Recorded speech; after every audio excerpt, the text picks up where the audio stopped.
میں ہوں Yasir Nadeem al-Wajidi, surgical strike کی 28ویں قسط کے ساتھ آپ حضرات کی خدمت میں حاضر ہوں۔ گزشتہ 2 ہفتوں سے میڈیا اور سوشل میڈیا پر بابری مسجد کا کیس چھایا ہوا ہے۔ اس موضوع میں شدت اس وقت آئی جب ملک کے مایہ ناز عالم دین اور دارالعلوم ندوۃ العلماء کے استاد حدیث اور مسلم پرسنل لا بورڈ کے سابق رکن مولانا سلمان ندوی نے روی شنکر سے ملاقات کی اور پھر میڈیا میں آ کر کچھ بیانات دیے۔ اس میں کوئی شک نہیں کہ انہوں نے اپنے موقف کو بڑی مضبوطی سے رکھا ہے، اور جس جرت کے ساتھ رکھا ہے وہ جرت کم ہی لوگوں کو نصیب ہوتی ہے۔ لیکن اس میں بھی کوئی شک نہیں کہ مولانا کے اس موقف اور پھر میڈیا میں ان کے بیانات سے مسلمانوں میں زبردست انتشار کی کیفیت ہے، اور اس صورت کا اسلام دشمن میڈیا نے بڑا فائدہ اٹھایا ہے۔ آج حضرت مولانا سلمان ندوی سرجیکل اسٹرائک شو میں ہمارے ساتھ بنفس نفیس موجود ہیں۔ بلا مبالغہ آپ ملک کے مایہ ناز عالم دین ہیں، فقہ، حدیث، تفسیر پر عبور رکھتے ہیں، اور آپ اپنا موقف جس انداز سے پیش کرنے کے لیے مشہور ہیں، اس انداز سے صرف افراد ہی نہیں بڑی بڑی حکومتیں ہل جایا کرتی ہیں۔ میں آج کے اس پروگرام میں مولانا سلمان ندوی صاحب کا تہہ دل سے استقبال کرتا ہوں۔ مولانا، میں بطور ڈسکلیمر ایک چیز آپ سے عرض کرنا چاہوں گا کہ ایک طرف تو جناب کی علمی اور عبقری شخصیت ہے کہ آپ خود میرے استاد کے درجے میں ہیں، اور دوسری طرف مسئلہ بڑا حساس ہے، کچھ سوالات بڑے حساس ہیں۔ میں پوری کوشش کروں گا کہ دونوں چیزوں کے ساتھ انصاف کر سکوں، لیکن اس کے باوجود اگر بیچ میں کوئی ایسی بات جو آپ کی شائع نشان نہ ہو منہ سے نکل جائے تو اس کے لیے میں پہلے ہی معذرت خواہ ہوں۔ جو سب سے پہلا سوال ہے میرا وہ یہ ہے کہ آپ نے جو انڈیا ٹی وی پر انٹرویو دیا تھا اس میں آپ نے شروع میں یہ فرمایا کہ آپ جب عاملہ کی میٹنگ میں پہنچے تو طلاق ثلاثہ پر بات چل رہی تھی، پھر اس کے بعد آپ سے سوال ہوا کہ آپ نے روی شنکر سے ملاقات کیوں کی اور اس کی تفصیلات جاننے کی آپ سے وضاحت طلب کی گئی، تو آپ نے یہ فرمایا کہ سب سے پہلے ترجمان کے جو 2 خطرناک بیانات سوشل میڈیا پر چل رہے ہیں ان کے تعلق سے بات ہونی چاہیے۔ تو یہاں سوال یہ بنتا ہے کہ کیا یہ گفتگو ایجنڈے سے ہٹ کر نہیں ہو رہی تھی، چونکہ ایجنڈا یقیناً بابری مسجد و طلاق ثلاثہ تھا، اور آپ نے ایجنڈے سے ہٹ کر گفتگو کرنی چاہی، اس پر کچھ لوگوں نے آپ کو بولنے نہیں دیا، تو اب یہ شکایت کہاں تک مبنی بر انصاف ہے کہ مجھے بولنے نہیں دیا گیا؟ بات جو ہے وہ یہاں سے عام طور پر شروع کر دی گئی، کیونکہ مجلس عاملہ کی میٹنگ میں میری شرکت ہوئی اور جو وہاں صورتحال میرے سامنے تھی اور اس سے پہلے بھی مجھے رپورٹس ملی تھی، اس لیے سوال کی ابتدا اس سے ہونے لگی کہ آپ مجلس میں گئے تو کیا ہوا۔ بات یہیں سے نہیں شروع ہوتی ہے، بات تو بہت پہلے سے شروع ہوتی ہے۔ ایک عرصے سے پرسنل لا بورڈ میں کچھ ایسی صورتحال ہو گئی ہے کہ جس سے یہ لگتا ہے کہ اب اس نے اپنی وہ سنجیدگی، وہ متانت، وہ وقار جو ابتدائی دور سے چلا رہا تھا کھو دیا ہے۔ جے پور میں جو اجلاس ہوا تھا اس اجلاس میں بہت ہنگامے ہوئے۔ ظفر سریش والا صاحب ملنے کے لیے آ گئے تھے مولانا رابع صاحب سے، وہ ان کے مرید ہیں خاص الخاص، اور مولانا کی ان پر شفقتیں ہیں، اور مجھ سے ملنے آ گئے، تھوڑی دیر کے لیے کرسی پہ آ کر بیٹھے، تو اس طرح ہنگامہ کیا گیا جیسے سیاسی پارٹیوں کے بگڑے ہوئے لوگ ہنگامے کرتے ہیں۔ ایسی ہنگامہ آرائی ہوئی کہ جو تہذیب کے خلاف تھی، اخلاق کے خلاف تھی، وہ چلے گئے۔ اس کے بعد پھر میں نے وہاں جو مسائل تھے ان میں ایک بات یہ عرض کی کہ آپ کا جو بجٹ ہے اس کا 90-95 حصہ عدالت کی بھیٹ چڑھتا ہے۔ کیا ضروری ہے کہ ہر مسئلے کو عدالت میں لے جایا جائے؟ آپ عوام کی عدالت میں کیوں نہیں جاتے ہیں؟ آپ لوگوں کے ذہن کیوں نہیں بناتے ہیں؟ آپ اصل بجٹ اس پر خرچ کیوں نہیں کرتے ہیں کہ عورتیں مقدمہ لے کر نہ جائیں، مردوں کو یہ ضرورت نہ پڑے؟ آپ نے سارا پیسہ وکیلوں پر خرچ کر رکھا ہے، یہ صحیح طریقہ کار نہیں ہے۔ تو پھر اس وقت کمال فاروقی صاحب کھڑے ہوئے، بڑا ہنگامہ، کیا عدالت کی اہانت کر رہے ہیں آپ۔ میں نے کہا دیکھیے فضول بکواس مت کیجیے، اپنا جھوٹا جوش مت دکھائیے، عدالت کا احترام اپنی جگہ پر ہے، عدالت کے فیصلے آپ کو تسلیم کرنا ہے، فریقین تسلیم کرتے ہیں، سر پھوڑ کے کرتے ہیں، مجبور ہو کے کرتے ہیں، لیکن عدالت میں جاتا وہی ہے جو اپنے مسئلے کو گھر میں حل نہیں کر پاتا، اور گھر میں مسئلوں کو حل ہونا چاہیے۔ قرآن کہتا ہے وَالصُّلْحُ خَيْرٌ، اور اسی کی اصل کوشش ہونی چاہیے، فریقین ہوں، طرفین ہوں، زوجین ہوں، دو خاندان ہوں۔ تو یہ ایک بات تھی، مجھے اس سے سخت اختلاف تھا اور آج بھی ہے اور ہمیشہ سے رہا کہ جس طرح سے عدالتوں پر پیسہ جا رہا ہے اور وکیل اپنی لمبی لمبی فیسیں لے رہے ہیں، اس کی پرسنل لا بورڈ کو ضرورت نہیں تھی. اس نے اپنے کو ایک ایسے جنجال میں پھنسا دیا ہے جس سے وہ باہر نکل نہیں پاتا اور پھنستا چلا جاتا ہے. دیکھ لیجیے کتے میں اجلاس ہوا اور اس اجلاس میں جو منظر سامنے آیا کہ پرانے 20-25 سال سے جو ممبران تھے، حضرت مولانا رفاعی صاحب بنگلور کے، جناب رحیم الدین صاحب انصاری متعلم دارالعلوم حیدرآباد کے، اور اسی طرح متعدد حضرات کو نکال باہر کیا گیا. پر کوئی مشورہ نہیں، مجلس عاملہ میں کوئی گفتگو نہیں، جنرل سیکرٹری صاحب کا بس فیصلہ ان کی زبان، تو ان کو نکال باہر کیا گیا. اب رحیم الدین صاحب نے کتنی مرتبہ مجھ سے بڑی شدت کے ساتھ اس پر رد عمل ظاہر کیا. میں نے کہا کہ اس مسئلے کو آپ مولانا رابع صاحب میں پیش کیجیے، اور یہ بات چلتی رہی. تو یہ عمل بھی ایک ایسا عمل تھا جس سے لگ رہا تھا کہ پرسنل لا بورڈ اب بکھر رہا ہے. تو جو جے پور میں ہوا، جو کلکتے میں ہوا، اور اس کے بعد حیدرآباد میں جو کچھ ہوا، ظاہر ہے کہ میں کھلے بندوں 20-25 افراد کے ساتھ لکھنؤ کے ذمہ داروں کے ساتھ ایک مرتبہ ویڈیو کانفرنسنگ میں میری روی شنکر سے بات ہوئی 3 شرطوں کے ساتھ، جن شرطوں کو پورا کرنا آسان کام نہیں ہے، اور جس میں یہ ہے کہ جنہوں نے مسجد ڈھائی ان کو سزا ملنی چاہیے اور مسجد سے دگنی جگہ ملنی چاہیے مسجد کے لیے، یونیورسٹی کے لیے، کیونکہ یہ گنجائش شریعت میں ہے. مسئلہ کسی مسلک کا نہیں ہے، کسی جزیہ کا نہیں ہے، پورے اسلام کو دیکھنا ہے اور اس تناظر میں دیکھنا ہے جس تناظر میں ہمیں یہاں جینا ہے، بسنا ہے، جو انسانیت کا ایک خاندان ہے، اس کو یاد دلانا ہے. اللہ سب کا رب ہے، یہ بات لوگوں کے سامنے رکھنا ہے. ہماری جو دعوت کی پوزیشن ایک عرصے سے ختم ہو گئی. انگریزوں کے دور سے ہمارا دعوتی کوئی کردار نہیں، ہم صرف لڑتے ہیں. انہوں نے ڈیوائڈ اینڈ رول کی پالیسی اختیار کی، ہم نے اس کو اپنا لیا، مجبوراً اپنا لیا. انہوں نے ہمیں مارا، حکومت دوسروں کے ہاتھ میں گئی. پاکستان میں بھی وہ لوگ قابض ہو گئے جو علماء کے دشمن، ہندوستان میں وہ لوگ قابض ہو گئے کہ جو ہندو راشٹر بنانا چاہتے ہیں. اب ایسی صورتحال میں ہمیں وہ راستہ نکالنا ہے جو انسانیت کا ہو، ربانیت کا ہو، دعوت کا ہو، انبیائی راستہ ہو. اور جو راستے اس وقت جمعیت العلماء نے یا پرسنل لا بورڈ نے اختیار کر رکھے ہیں، یہ ان کی اپنی تنظیموں کے، اپنی قراردادوں کے، اپنے فیصلوں کے ہیں، اور بسا اوقات یہ فیصلے قرآن اور حدیث کے متوازی فیصلے ہوتے ہیں جس پر وہ ڈٹے رہتے ہیں اور اس کی پچ کرتے ہیں، اس کی ضد میں لڑتے ہیں. یہاں میں آپ سے ایک چیز رک کر یہ عرض کرنا چاہوں گا کہ آپ کا جو موقف ہے وہ یقیناً مختلف ذرائع کے ذریعے، مختلف وسائل سے وہ سامنے آ چکا ہے کہ آپ ایک مسجد چاہتے ہیں، ایک یونیورسٹی چاہتے ہیں، آپ اس مسئلے کو عدالت سے باہر حل کرنا چاہتے ہیں. یہاں سوال موقف کے اچھے یا برے ہونے سے متعلق نہیں ہے. موقف بہت سے لوگوں کو یقیناً اس موقف سے اختلاف بھی ہوگا اور بہت سے لوگوں کو اتفاق بھی ہوگا، اور یقیناً اختلاف ہماری امت کی ترقی کی روح ہے. لیکن جو سوال ہے وہ دراصل اس موقف کو پیش کرنے کے طریقہ کار سے متعلق ہے. وہ میں نے سوال کیا تھا کہ جب آپ وہاں عاملہ میں پہنچے اور آپ نے ایجنڈے سے ہٹ کر مثلاً گفتگو کرنی چاہی، تو کیا عاملہ کے ممبران کو اس آپ کو روکنے کا حق تھا یا نہیں تھا؟ چلیے اس سے نہیں تھا. دیکھیے سنیے بات، جو اسپوک پرسن ہے، ترجمان ہے پرسنل لا بورڈ کے، مولانا سجاد نعمانی صاحب، ان کے 2 بیانات اتنے خطرناک ہیں کہ جن بیانات کے بعد طلاق ولاق کو لپیٹ کر رکھ دیجیے کہیں. طلاق ولاق کو تو کہیں لپیٹ کر رکھ دینا چاہیے، اس لیے کہ مسئلہ یہ ہو رہا ہے کہ وہ یہ کہتے ہیں کہ ہر ضلع میں ہتھیار تقسیم کیے جا چکے، نوجوانوں کو ٹریننگ دی جا چکی ہے. خدا کی قسم وہی ہونا ہے جو روہنگیا کے ساتھ ہوا. اتنا خطرناک مسئلہ ہے یہ. اگر وہ سچ کہہ رہے ہیں تو سارے مسائل چھوڑ کر اس پر بات ہونی چاہیے تھی، اور اگر وہ جھوٹ کہہ رہے ہیں تو پھر ان کو اس کو پرسن نہیں ہونا چاہیے تھا.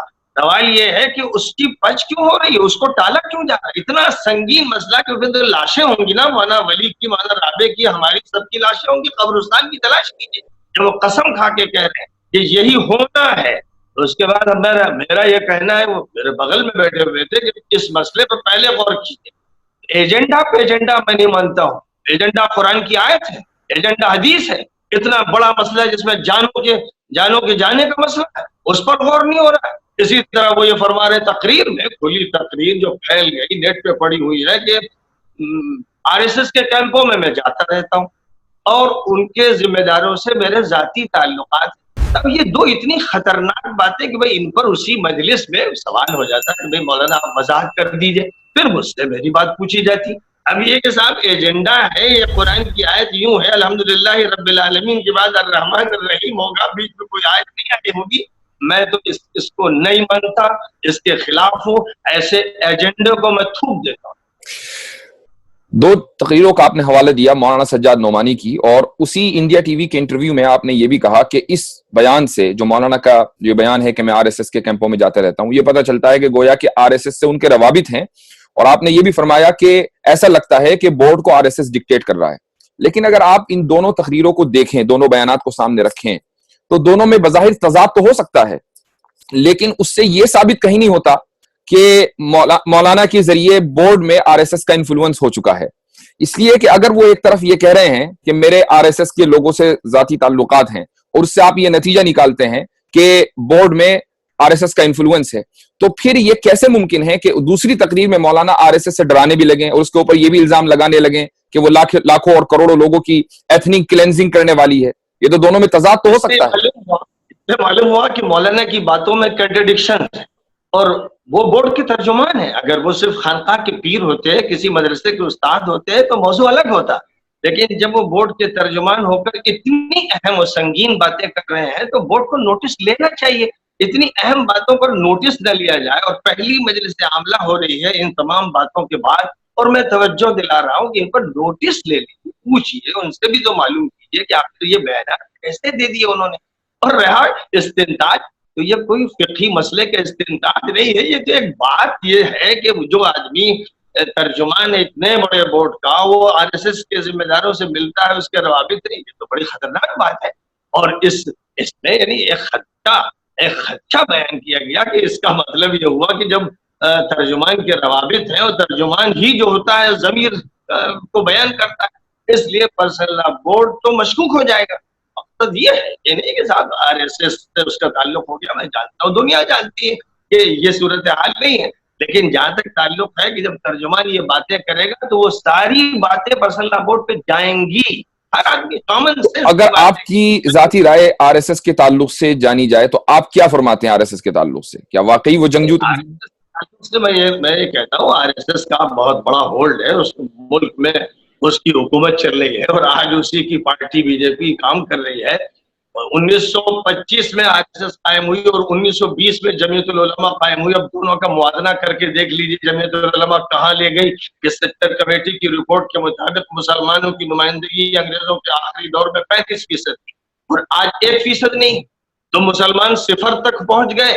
10 لاکھ کے اجتماعات ہوتے ہیں اور اس کے بعد یہ صورتحال ہے کہ سیکٹر کمیٹی کہتی ہے کہ سب سے زیادہ گرے ہوئے مسلمان ہیں. اور آر ایس ایس نے 1925 سے کام کیا، بہت ہی منظم شکل میں کام کیا پورے ملک. میرا سوال یہ ہے کہ آر ایس ایس مسلمانوں کی ایتھنک کلینزنگ اور میسکر کے لیے تیاری کر رہی ہے یا نہیں آپ کی نظر میں؟ نہیں، میں نہیں مانتا. یہ سب الزامات جو لوگ لگاتے ہیں ان کو چاہیے کہ وہ ثبوت پیش کریں، عدالت میں مقدمہ دائر کریں، حکومت کے سامنے بات کریں. یہ صرف اپنے جلسوں میں چند ملا مولوی بیٹھے ہوئے ہوں، وہاں اس طرح کی باتیں کرنے کا مطلب یا دہشت پھیلانا یا مایوس کرنا. موہن بھاگوت کا بھی بیان آیا کہ ہم 3 دن کے اندر انڈین آرمی جیسی ایک آرمی تیار کر دیں گے، اور جو آر ایس ایس کے جو آئیڈیالوگز ہیں شروع سے لے کر ساورکر اور گولوالکر، یہ سارے لوگ ہم لوگوں کو یعنی مسلمانوں کو اور کرسچنز کو ہندوستانی ہی نہیں مانتے. وہ چاہتے ہیں کہ یہاں سے ان سب لوگوں کو کھدیڑ دیا جائے. تو جس آرگنائزیشن کی آئیڈیالوجی یہ ہو تو اس کے بارے میں تو یہی کہا جائے گا. اس کی بنیادی وجہ یہ ہے کہ جو آپ کی پوزیشن تھی کنتم خیر امۃ اخرجت للناس، اس کو آپ نے بالائے طاق رکھ دیا. اب آپ انسانیت کے لیے نہیں رہ گئے، آپ اپنی تنظیموں کے لیے. 2 قومی نظریے کی بنیاد پر پاکستان ہندوستان تقسیم ہوا 30 لاکھ لاشوں پر. یہ ظاہر ہے کہ یہ مسلمانوں نے اپنا کردار چھوڑ دیا، جو کردار معین الدین چشتی کا تھا، نظام الدین اولیاء کا تھا، صلحاء کا تھا، مجددین کا تھا. جب سے اسے چھوڑا تب سے اللہ غضبناک ہے. ظاہر ہے کہ ہم لوگ تو یقین رکھتے ہیں کہ کوئی پتا گر نہیں سکتا درخت سے، ذرہ ہوا میں اڑ نہیں سکتا جب تک فیصلہ الہی نہ ہو. تو اللہ ہی پٹوا رہا ہے. اللہ نے یہ سزائیں ہم کو دی اور مزید دے رہا ہے، دیتا چلا جا رہا ہے. سیریا میں کیا ہو رہا ہے، عراق میں کیا ہو رہا ہے، پوری دنیا میں دیکھ لی. وجہ اس کی یہی ہے کہ اخرجت للناس کا جو موقف اختیار کرنا تھا امت کو، اسے چھوڑ دیا ہے. تو اس لیے امت کی پٹائی ہو رہی ہے. ضربت علیہم الذلۃ والمسکنہ کا مصداق یہ امت بن گئی. یہ امت جب تک نکل کر پوری دنیا کو مخاطب نہیں کرے گی، اس ملک میں ہندوؤں کو، بدھوں کو، سکھوں کو، جینیوں کو اور تمام طبقات کو دعوت اسلام کا مخاطب نہیں کرے گی، اسلام کا تعارف نہیں کرائے گی، یہ پٹتی رہے گی، ذلیل ہوتی رہے گی، خدا تعالیٰ کا غضب اس پر بھڑکتا رہے۔ ٹھیک، آپ نے انڈیا ٹی وی پہ جو بیان دیا تھا اس میں آپ نے دو باتیں ذکر کی. سب سے پہلی بات تو مسلم پرسنل لا بورڈ کے تعلق سے آپ نے کہا کہ پرسنل لا تو انگریزوں کا دیا ہوا نام ہے، دراصل ہمیں تو شریعت اپلیکیشن بورڈ بنانا چاہیے. حالانکہ بات اس کی الٹی ہے. شریعت اپلیکیشن ایکٹ 1937 بنا جبکہ انگریز اس ملک میں تھے، تو شریعت اپلیکیشن لفظ جو ہے وہ انگریزوں کا دیا ہوا ہے، اور پرسنل لا بنا ہے 1973 میں جو آزادی کے بعد ہے. تو یہ آپ نے اس کو الٹا کیسے کر دیا؟ آپ نے بیان ہے بات یہ نہیں جناب، شریعت اپلیکیشن ایکٹ بنا ہو تو شریعت اصل ہے، قرآنی لفظ ہے، حدیث کا لفظ ہے، اسلام کا لفظ ہے. پرسنل لا انگریزوں کا دیا ہوا ہے، جن کے آپ کچھ چیزیں پرسنل ہوتی ہیں، کچھ غیر پرسنل ہوتی ہیں، کچھ ڈیوائن ہوتی ہیں، غیر ڈیوائن ہوتی ہیں. یہ تقسیمات ان کی اصطلاحات کی بنیاد پر ہیں. میری جو بحث ہو رہی ہے نہیں کہ انگریزوں نے لفظ کون سا کس وقت دیا، بحث یہ ہو رہی کہ یہ لفظ ہی فی الحقیقت صحیح نہیں ہے. پھر اس کے بعد پوری شریعت کا ایک ٹکڑا ہے، قرآن کے 2 پنے ہیں جن کو آپ دانتوں تلے دبائے ہوئے ہیں، اور باقی سارا قرآن آپ نے چھوڑ دیا ہے، اور کوئی مسئلہ ہی نہیں. اب صرف مسئلہ زوجین کا ہے، پورا اسلام زوجین میں آ کر منحصر ہو گیا. اس کی وجہ یہی ہے کہ آپ نے شریعت کو اصل نہیں بنایا.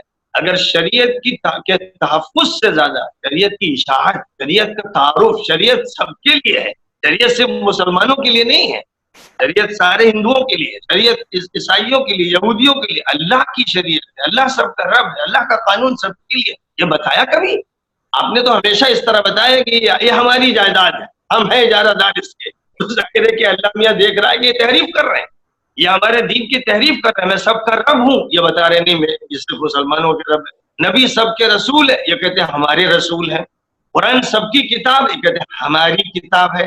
شریعت سب کے لیے ہے، اللہ کی طرف سے قانون ہے، آسمانی قانون، اور ساری اقوام کے، اس کو بتا دیا ہمارا قانون ہے. لیکن پھر آپ شریعت انٹروڈکشن بورڈ بناتے نہ کہ شریعت اپلیکیشن، چونکہ دستور کی روشنی میں آپ شریعت کو اپلائی نہیں کر سکتے ہندوستان میں. تعلق ہے انٹروڈکشن کا، جہاں تک تعلق ہے وہ اپلیکیشن کے ذریعے ہو تو زیادہ اچھا ہے. عمل اور اخلاق جو ہوتے ہیں وہ تعارف کا سب سے اچھا ذریعہ ہوتے ہیں. ہم یہ بتائیں گے سب کو، میں نے کہا کہ ایک اسلامک یونیورسٹی قائم کرنا چاہتے ہیں، اس لیے تاکہ ہندو، سکھ، عیسائی جتنے بھی طبقات کے لوگ ہیں ان سب کو ہم اسلام کا تعارف کرائیں.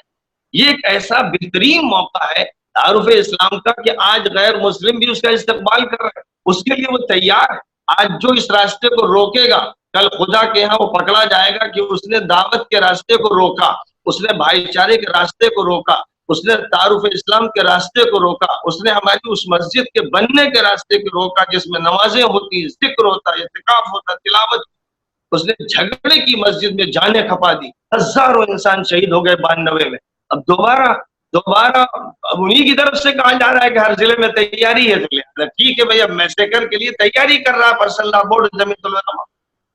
آپ نے پھر اس کے بعد فلاح انسانیت بورڈ بنانے کا اعلان کیا، اگرچہ ساتھ میں یہ بھی وضاحت آ گئی کہ آپ کوئی بورڈ، متوازی بورڈ نہیں بنا رہے ہیں. لیکن یہ کیا ضروری تھا کہ فلاح انسانیت کے ساتھ لفظ بورڈ کا لاحقہ لگتا؟ فلاح انسانیت ٹرسٹ یا سوسائٹی یا کچھ تنظیم. میں آپ سے بات جب یہ کہہ رہا ہوں کہ بورڈ کی صورتحال صحیح نہیں رہ گئی ہے، کھل کر میں اس کو بتا رہا ہوں. جو کچھ جے پور میں ہوا، جو کچھ کلکتے میں ہوا، جو کچھ حیدرآباد میں ہوا، یہ ایسے ہی نہیں ہو گیا، اوپر کی چھلکے نہیں ہیں، یہ اندر کا بگاڑ ہے.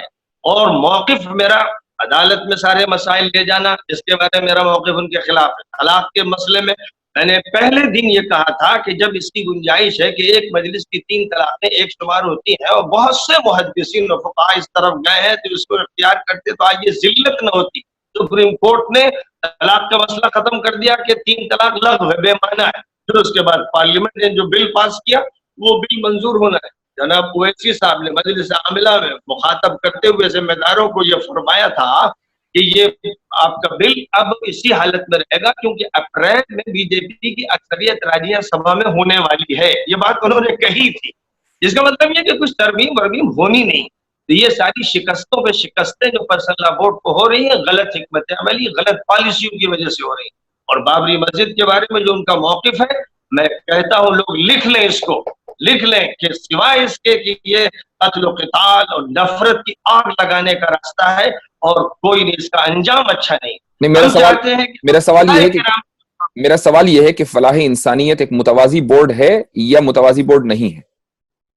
یہ ایک ایسا بورڈ ہے جس میں غیر مسلموں کے نمائندوں کو لیا جائے گا، چیف جسٹس سے سابق چیف جسٹس اس کے صدر ہوں گے، اور تمام مذاہب کا ایک ایک بڑا نمائندہ نائب صدر ہوگا، اور اس کے بعد اس میں میڈیکل ہیلپ کا بھی اور لیگل اسسٹنس کا بھی اور ویمن رائٹس کا بھی اور چلڈرنس کے رائٹس کا بھی ہوگا، اور پھر اسی میں ایک شریعت اپلیکیشن دیں۔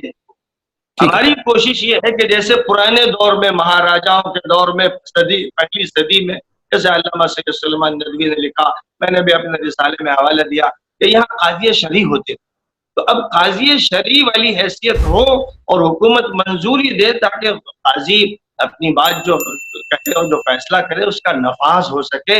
ہم چاہتے ہیں اس طرح کی کوشش ہو، ایک پیرالل ادارے کی شکل نہ ہو جس پر اعتراض بھی وقتاً فوقتاً ہوتا ہے، کبھی قانون والوں کو کبھی عدالت والوں کو، تو قاضی شرعی کا تعین کیا جائے، اور جو عدالتیں ہیں انہی عدالتوں میں ایک قاضی شرعی بھی موجود رہے۔ اس طرح جو مسائل ہوں گے وہ زیادہ بہتر شکل میں ہوں گے، اور ہم شریعت کو پوری طرح پیش کرنا چاہتے ہیں۔ یعنی شریعت کے بہت سے ایسے اجزاء ہیں جن کا کوئی ٹکراؤ بھی نہیں ہے، تو ان کا تمدنی زندگی سے تعلق ہے، آئلی زندگی سے تعلق ہے، بہت سی اخلاقیات سے تعلق ہے۔ شراب کے خلاف ہم کو مہم چلانی چاہیے، جوئے کے خلاف ہم کو مہم چلانی چاہیے، رشوت کے خلاف چلانی چاہیے، صرف مسئلہ طلاق طلاق طلاق۔ آخر کیا تصویر ہمارے سامنے آئی؟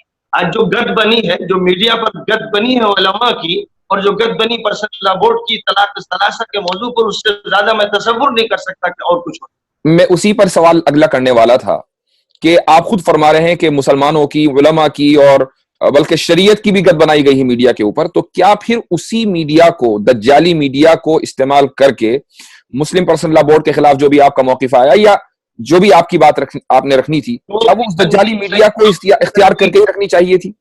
سوال یہ نہیں ہے، سوال یہ ہے کہ میڈیا جو ہے وہ تو آ رہا ہے، سبھی کی باتیں لے رہا ہے، نقل کر رہا ہے، اور طلاق کا موضوع میڈیا ہی میں تو زیر بحث رہا، کہیں اور تو نہیں رہا، جناتی دنیا میں تو نہیں تھا، آسمان کے ملائکہ تو نہیں بحث کر رہے تھے۔ یہی آپ کا میڈیا تھا جو انٹرویو لے رہا تھا، یہی میڈیا تھا جو علماء کو بلا رہا تھا، بلا رہا۔ تو جو درگت بنی میڈیا میں بنی، اب میڈیا میں صفائی پیش کرنی۔ ہم آج ماشاءاللہ تمام میڈیا میں اللہ کی بات کر رہے ہیں، ہم نبیوں کی بات کر رہے ہیں، ہم ولیوں کی بات کر رہے ہیں، ہم انسانیت کی بات کر رہے ہیں۔ میڈیا کو توفیق نہیں ہوئی تھی ان باتوں کو نقل کرنے کی، لیکن آج وہ جب ہمارے پاس آ رہے ہیں تو ہماری یہ باتیں ان کو نقل کرنی پڑ رہی۔ ہم کو یہ چاہیے کہ میڈیا کا ہم اچھا انبیائی مشن ہے کو ادا کرتے رہے۔ اگر ویڈیو جو ہے ٹیڑھی ہو گئی، اس کو ذرا سا سیدھا کر لیں، جزاکم اللہ۔ جی، آخری دو سوال ہیں۔ سب سے پہلا جو سیکنڈ لاسٹ میرا کوشچن ہے وہ یہ ہے کہ آپ نے فرمایا کہ مسلم پرسنل لا بورڈ کے اندر سب کچھ اچھا نہیں ہے، اور گزشتہ چند سالوں سے اس طرح کی یہ سلسلہ چل رہا ہے، تو کسی بھی سسٹم میں اگر کچھ بگاڑ آتا ہے تو مناسب یہ رکھتا ہے کہ سسٹم کا حصہ بن کر آپ اس بگاڑ کو ٹھیک کریں۔ اگر آپ اس سسٹم سے نکل گئے تو اس میں اگر کچھ بگاڑ ہے آپ کے بقول، تو اس بگاڑ کے صحیح ہونے کی جتنی بھی امکانات تھے وہ سارے ختم ہو گئے۔ تو کیا ہی اچھا ہوتا کہ آپ اس سسٹم میں باقی رہتے اور اس بگاڑ کے خلاف آواز اٹھاتے۔ یہ میرا تجربہ رہا کئی سالوں سے کہ اب ایسی صورتحال ہے کہ وہاں سنجیدگی کے ساتھ مسائل پر غور نہیں ہو رہا۔ اب اتنا سنگین، میرے نزدیک سب سے بڑا سنگین مسئلہ وہ تھا جو ترجمان نے بیان کیا، اس پر غور کے لیے تیار نہیں، سر جوڑ کر بیٹھنے کے لیے تیار نہیں۔ مجھے آپ بتائیے کہ 1949 میں مورتیاں رکھی گئی تو کون تھا یہ مائی کا لال، یہ بڑے علامہ دہر جس نے اس مورتی کو نکالا؟ جب 86 میں شیلا نیاز ہوا اور یہ سب کانگریس کراتی رہی تو کون تھا جو اس کے لیے مقابلے پر آئے؟ 92 میں نرسمہا راؤ نے اپنی نگرانی میں مسجد توڑوائی۔ مجھے بتائیے کہ صاحب 1947 سے کانگریس اس ملک میں رہی، 25,000 فسادات ہوئے، مولانا ارشد مدنی دامت برکاتہم تقریروں میں فرماتے ہیں یہ سارے فسادات کانگریس کے دور میں ہوئے۔ بابری مسجد کی مورتی کانگریس نے رکھوائی، بابری مسجد کا شیلا نیاز کانگریس نے کروایا، بابری مسجد کو ڈھانے کا عمل کانگریس نے کیا، اور کانگریس ہی صنم ہے، وہی تو ہبل دیوتا ہے، اسی کی پوجا ہو رہی ہے۔ آخر کیا وجہ ہے؟ کیا یہ قرآن کے نزدیک جائز ہے؟ کیا حدیث اس کو جائز کہتی؟ کیا یہ جو موقف ہے، یہ جو ہمیں دھتکارتا رہا، جس نے ہم کو شودر بنایا سچر کمیٹی کی رپورٹ کے مطابق، جس نے بابری مسجد کو توڑوایا، اسی کا سہارا لینا ہے، اسی کے ذریعے جینا ہے؟ یہ کون سی عقل ہے، کون سی منطق ہے اور عدالت لادینی عدالت ہے، ابھی اس نے آپ کو ایک تھپڑ رسید کیا طلاق کے مسئلے میں، اس میں تو کوئی جھگڑا نہیں تھا، ہندو مسلم قضیہ نہیں تھا. جب اس میں آپ کو انصاف نہیں ملا تو اس اتنے سخت مسئلے اور گرم مسئلے میں آپ امیدوار ہیں کہ آپ کی وہاں مسجد بنے گی؟ یہ سب بھولے پن کی باتیں ہیں، اور یہ بھولا پن ان کا گھر میں رہتا، اپنی خانقاہ میں ہو حق کرتے اللہ کرتے تو کچھ نہیں تھا. تمام پبلک کو مروانا چاہتے ہیں، نفرت کی آگ لگی ہوئی ہے، اس آگ میں تیل ڈالنا چاہتے ہیں. میرا آخری سوال یہ ہے کہ آپ روی شنکر سے کیوں ملے؟ روی شنکر کے بارے میں ایک عام خیال یہ ہے کہ یہ شخص بی جے پی کا ایجنٹ ہے، آر ایس ایس کا ایجنٹ ہے، اور میں کھلے عام کہتا ہوں، یہ ویڈیو بہت سے لوگ وہ بھی دیکھیں گے جو روی شنکر کے چاہنے والے ہیں. تو روی شنکر سے ملنا ایک بہت ہی آپ کے موقف کو ہلکا کرنے والی چیز تھی. اگر آپ ڈائریکٹ فریق سے ملتے. جو لوگ بھی یہ بات کہتے ہیں وہ خود بڑے ہلکے ہیں. روی شنکر مجھ سے ملے، میں ان سے نہیں ملا. وہ میرے گھر پر بنگلور میں آئے جہاں میرا قیام رہتا ہے، وہاں انہوں نے آ کر بات کی اور میں نے ان سے بات کی. وہ سب ساری دنیا میں الملا سنی گئی. میں بیٹھ کے ان سے جو بات کر رہا ہوں توحید کی اور انسانیت کی اور عدل کی اور انصاف کی، وہ کمرے میں نہیں کر رہا ہوں اور پھر ان سے نہیں کر رہا ہوں. میری بات تمام سادھو سنتوں سے ہو رہی ہے، ہوتی رہے گی. اس کو جو وہ مغالطے میں ڈال رہے ہیں، آنکھوں میں دھول جھونک رہے ہیں. روی شنکر ایک انسان ہے جنہوں نے ایک ابتدا کر دی. لیکن اب ہماری جو ملاقاتوں کا دائرہ ہے، ابھی آپ دیکھیں گے انشاءاللہ ہم لوگ ایک پریس کانفرنس کریں گے جس میں ہم لوگوں نے بورڈ کی جو تشکیل کا فیصلہ کیا ہے، اس میں جو ہندوؤں میں سب سے بڑے ہوں گے، بدھوں میں بڑے ہوں گے، سکھوں میں بڑے ہوں گے، عیسائیوں میں بڑے ہوں گے، ملک میں جو مذاہب ہیں ان کے جو بڑے ہیں ان سب کو بلا کے بیٹھیں گے کہ آپس میں جتنے مسائل ہیں، سڑکوں پر آج مارا جا رہا ہے، کبھی گائے کا الزام، کبھی لو جہاد کا الزام، اور کبھی انڈین مجاہدین کا الزام، کیا کیا الزامات ہیں سب. یہ جو جھوٹ بولا جا رہا ہے، جو فراڈ ہو رہا ہے، جو نفرت کی آگ لگائی جا رہی ہے، اس آگ کو بجھانا ہے. اور اس آگ کو بجھانے کے لیے ملنا پڑتا ہے. اس کے لیے عدالت کا دروازہ نہیں کھٹکھٹایا جاتا. ایک آخری سوال اور کروں گا کہ رشوت کا آپ کے اوپر الزام لگا اور پوری ملت اسلامیہ نے بیک زبان اس الزام کو مسترد کر دیا. میں سمجھتا ہوں یہ ایک نیک فعل ہے. حتیٰ کہ مسلم پسند لا بورڈ کے بھی کچھ اراکین کی طرف سے بیان آیا کہ ہم اس الزام پر بالکل بھی یقین نہیں رکھتے. تو اب سوال یہ ہے کہ انہوں نے اس نیک فعل، میں سمجھتا ہوں کہ ایک نیک فعل ہے اور اجتماعیت اس سے ثابت ہوئی، جس سے آپ کا یہ الزام جو آپ کے خلاف لگا تھا یہ آگے نہیں بڑھ پایا. تو کیا اس اجتماعیت کی خاطر سلمان ندوی خاموش نہیں رہ سکتے؟ اویسی صاحب نے اپنی وہ زبان جو غیر مہذب ہے اور معروف ہے پورے ملک میں اپنی بد تہذیبی میں، پرسنل لا بورڈ کے اجلاس میں جو گالی گلوچ کیا انہوں نے، یہ پرسنل لا بورڈ کے اجلاس کی سب سے اہم تقریب تھی، وہی میزبان تھے. اور جو کچھ کہا اعظم خان ہے اور جو کچھ کہا فلاں بہت سے لوگوں نے. تو بات اس کی نہ کیجیے. ہمارا دفاع اس موقع پر جو سب سے بڑا دفاع کیا وہ غیر مسلموں نے کیا. یہاں تک کہ اجودھیا کی تنظیم سے امرناتھ کو نکال کے پھینک دیا گیا. روی شنکر نے اس کو اپنی تنظیم سے نکال کے پھینکا. تمام اخبارات میں یہ خبریں آئیں. مسلمانوں کی طرف سے دفاع سے زیادہ اس وقت انہوں نے دفاع کیا. اب ظاہر ہے کہ یہ تو اللہ کی طرف سے ہے کہ ایک شخص نے جھوٹ بولا جو بڑا ذمہ دار شمار ہوتا تھا، وہ خود ہی ذلیل ہو گیا. اب اس میں ہمارے مسلمان بھائیوں میں ابھی بہت سے ایسے لوگ ہیں جن کا کام صرف کیچڑ اچھالنا ہے اور زور و شور سے باتیں کرنا سلمان صاحب کے ساتھ. یہ ہو گئے. ظاہر ہے کہ اب ایسے لوگ بڑے ہلکے ہیں، ان کی میرے نزدیک ذرا بھی حیثیت نہیں ہے. میں جانتا ہوں کہ بس ان کا شور ہوگا ایسے ہی ٹھنڈا پڑ جائے گا، موت کی نیند سو جائیں گے. اس لیے میں جس مشن کو لے کے چل رہا ہوں الحمدللہ وہ انبیائی مشن ہے. کبھی بھی نبیوں نے پلاٹوں کی بات نہیں، کبھی بھی کسی ڈھانچے کی بات نہیں کی. کعبے میں 360 بت تھے اور نبی پاک 13 سال تک اسی کا طواف کرتے رہے. صفا و مروہ پر اساف اور نائلہ کی دیویاں تھیں اور اسی میں سعی کرتے رہے. یہاں تک کہ جب سن 7 میں ہجرت کے بعد عمرۃ القضاء کے لیے پہنچے تو کعبے کا طواف کرتے رہے اور 360 بت اس کے اندر رہے اور باہر 360 بت رہے. یہ نبوی تاریخ ہے. نبی جھگڑتے نہیں، ریلی نہیں کرتے، احتجاج نہیں کرتے، مظاہرے نہیں کرتے. یہ جو تھکی ہوئی بیمار مدقوق کینسر زدہ ریاست ہے ہماری پارٹیوں کی، اس پر اللہ کو رحم نہیں ہے. نبی کا اس سے کوئی تعلق نہیں ہے، اسلام کی ترجمانی. جزاک اللہ، بہت بہت شکریہ. آپ نے وقت نکالا اور آپ اس شو میں تشریف لائے. ناظرین، مولانا کا موقف بہت ہی واضح انداز سے سامنے آ گیا ہے اور اس سے پہلے بھی آپ نے اپنے موقف کا بہت کھل کر اظہار کیا اور اس انٹرویو میں اور مزید وضاحت کے ساتھ یہ چیزیں سامنے آ گئی ہیں اور بہت واضح انداز سے مولانا نے پرسنل لا بورڈ اور اس کے طریقہ کار سے بھی اختلاف کیا ہے.